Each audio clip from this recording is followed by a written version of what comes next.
සුබ දවසක් වේවා සියලු දෙනාටම. මම අද කතා කරනවා මකර ලග්න හිමි අපිට 2026 වර්ෂය කොහොමද කියලා.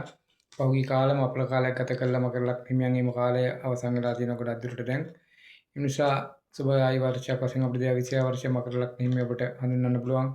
ඒ නිසා සඳු ගහය පස්සන්නේ ගමන් කිරීම සහ විවාහය කටයුතු අපේක්ෂාවෙන් ඉන්නවා නම් මකර ලග්න හිමි ඔබ එම කටයුතු සාර්ථක භාවයක් ඇති කරන වර්ෂයක් වශයෙන් 2026 වර්ෂය අපිට හඳුන්වන්න පුළුවන්.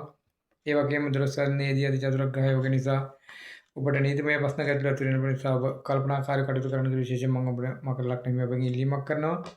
ඒ වගේම බ්‍රහස්පති ග්‍රහය 7 වෙනි ගමන් කරනවා 2026 ජූනි මාස සිට.